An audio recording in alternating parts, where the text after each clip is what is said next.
Olá, o tema de hoje é estatística, a ciência que organiza, interpreta e sistematiza dados obtidos das mais diversas formas.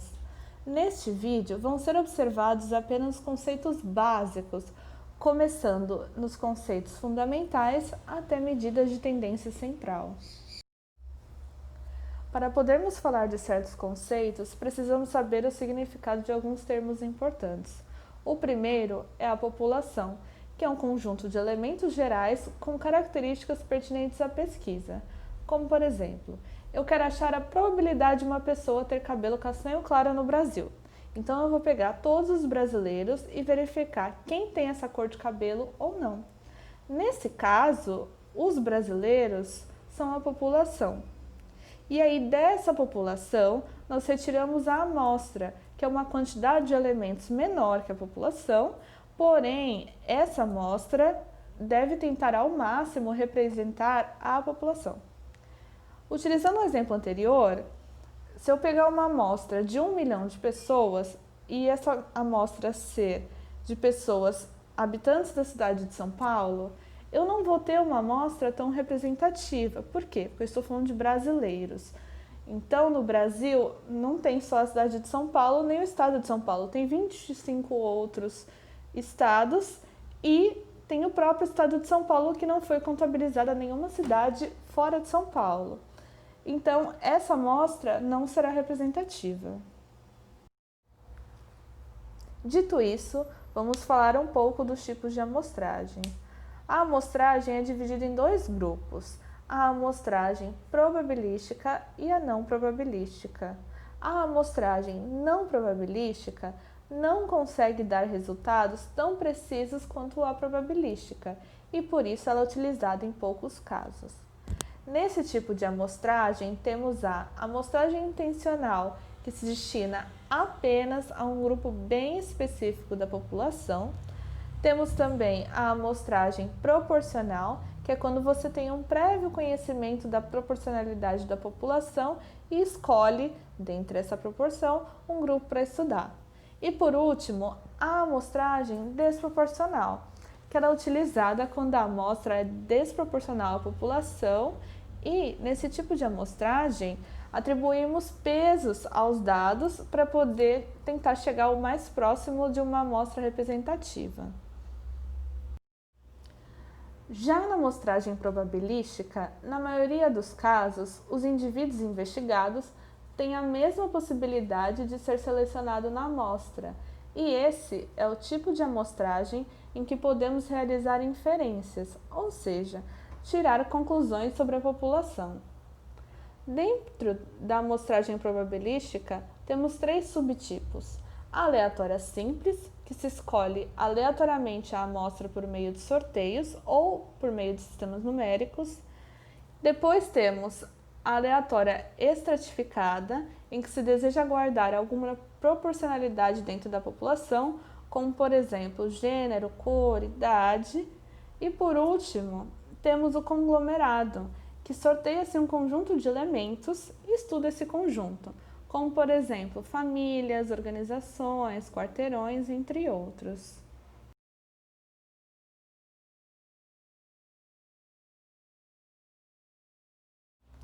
Agora falaremos de algumas medidas de tendência central importantes na estatística. Uma medida de tendência central que está presente desde a vida escolar nos primeiros anos é a média. E aqui falaremos de dois tipos, a média aritmética e a média ponderada. Na média aritmética, pegamos os valores, somamos e dividimos pela quantidade de valores que foram somados. Por exemplo, numa escola eu tenho a nota de 2 provas e 2 trabalhos. Então, eu somo essas notas e divido por 4, pois são 4 notas. Então, nesse caso, do exemplo 1, seriam uma nota 7, a nota final, que é a média das notas de 2 provas e 2 trabalhos. Caso fossem 3 notas, como no exemplo 2, seria a mesma coisa, somando as 3 notas, e como são 3 notas ao invés de 4, eu divido por 3, e assim sucessivamente. Já na média ponderada, cada valor é atribuído um peso, isto é, cada valor vai valer mais ou menos do que uma vez.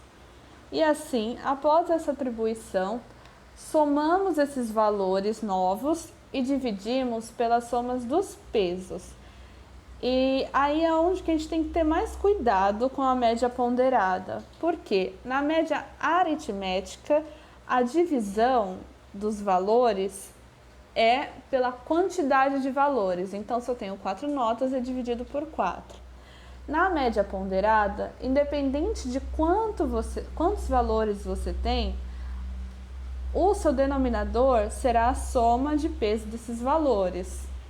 Então, será uma soma, se eu tiver 5 valores, é uma soma de 5 números. Só que esses 5 números não são 1, depende de qual é o peso de cada valor. Se a gente olhar o exemplo embaixo, temos o quê? Temos 2 provas e 2 trabalhos. Nas provas, os pesos vão ser equivalentes a 3 e nos trabalhos 2. Então, fazendo a média, seria 9 vezes o peso, que é vezes 3, mais 6 da prova 2, vezes o 3, mais... Aí a gente chegou no trabalho. O trabalho vale 7, e aqui a gente já mudou o peso agora é 2. O trabalho 1 é 7 vezes 2, que é o peso, e no trabalho 2 é 6 vezes 2. Nisso tudo somado, e vamos diferenciar agora da aritmética. No denominador eu não falei que eram os pesos? Então, aqui são o peso da 1, 3. O peso da prova 2, 3 também. Mais o peso do trabalho 1, 2. Mais o peso do trabalho 2, que é 2 também. Fazendo as multiplicações, as somas, a gente tem 77 no numerador e 10 no denominador. Fazendo as contas, a média final do aluno é 7,7.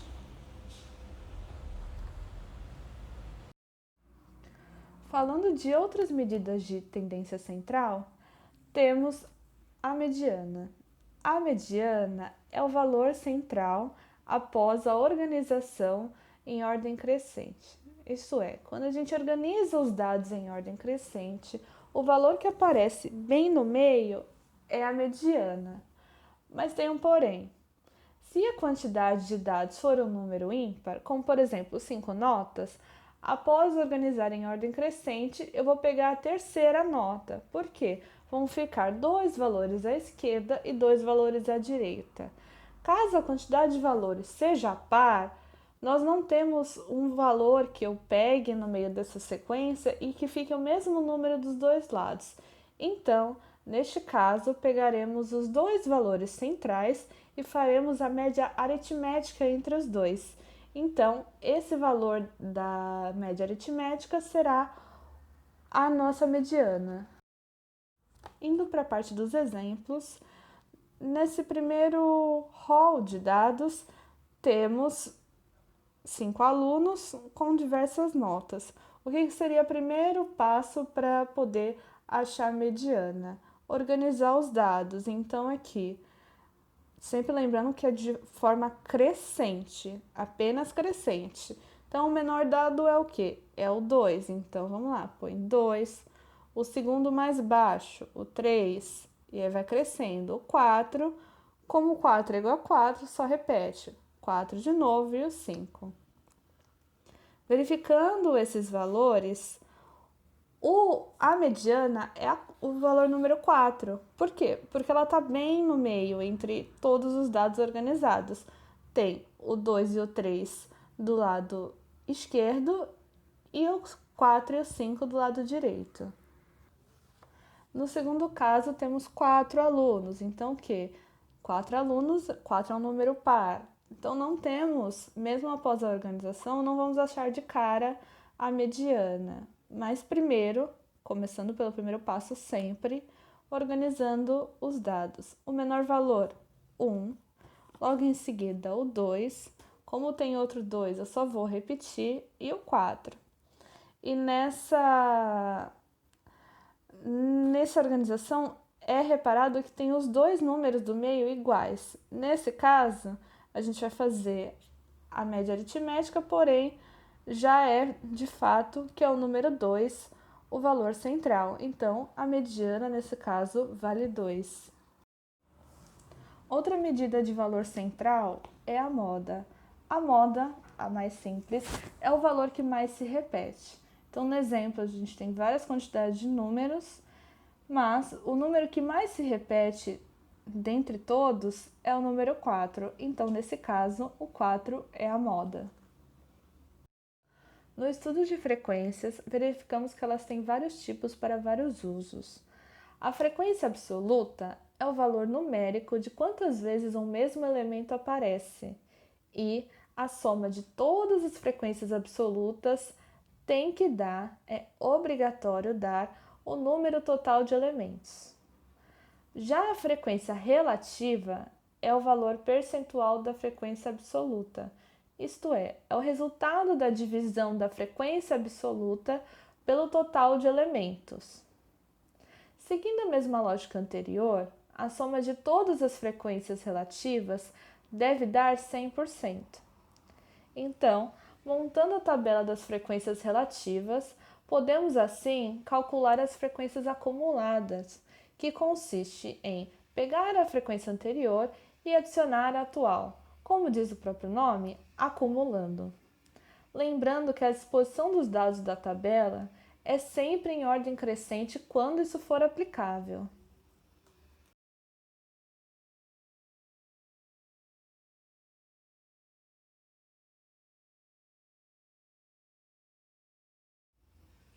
No exemplo número 1, podemos ver um exemplo de tabela que temos os elementos, a frequência absoluta, o cálculo e a frequência relativa e a frequência acumulada relativa. Aqui temos o elemento 0, 1, 2, 3 e 4. A frequência absoluta, o que é? Quantas vezes o veículo 0 apareceu? 6 vezes. Então, a frequência relativa é o número 6, né, a frequência absoluta, dividido pelo valor total dos elementos, que são 20. Então, 6 dividido por 20, 0,3, transformando para porcentagem, 30%. Elemento 1, 8. 8 dividido por 20 dá 0,4, 40% e assim sucessivamente. E na parte da frequência acumulada, a primeira frequência é a mesma da relativa, então é só a parte de copiar. A segunda é a frequência acumulada anterior, a primeira, mais a frequência relativa atual. Então é a frequência acumulada relativa do 0 mais a frequência relativa do 1. Então, 30 mais 40%, 70%. No de baixo, no 2, é a frequência acumulada do 1 com a relativa do 2. Então, 70 mais 15%, 85%. Continuando assim até chegar no último, que é do elemento número 4, que é 95%, porque é a acumulada anterior, o que acumulou até agora, mais o atual, mais 5%, formando 100%. Então, na frequência acumulada relativa, o último elemento sempre vai ficar 100%, porque é todos os que acumularam dos elementos antigos, de todos os outros elementos, mais o último. Então, dando assim 100%.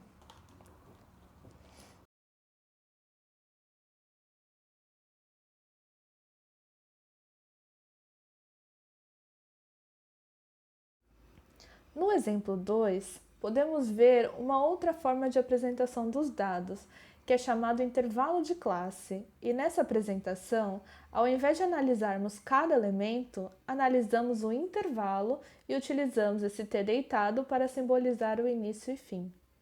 Onde tem um traço na vertical, significa que é incluso o valor que está lá, e onde não tiver o traço na vertical, indica que o valor que está ali não está incluso, ou seja, todos os valores até aquele valor estão inclusos, menos ele. Se verificarmos aqui, na primeira linha está o 12 com o traço na vertical, então quer dizer, eu conto tudo que tiver, todos os 12, os 13, os 14, os 15, menos o 16. No de baixo, o traço na vertical está no 16, então nesse caso eu vou incluir o 16. E aí eu vou ir até todos antes do 20 menos o 20, e assim sucessivamente. Tirando essa parte de contar a frequência absoluta dessas classes, que é diferente de contar de elementos, o resto, a frequência relativa acumulada, são a mesma coisa do que o tipo anterior, que é por elementos. Então, o que mais muda no intervalo de classes é a frequência absoluta, que geralmente é maior do que a por elementos, porque pega mais de um elemento por vez.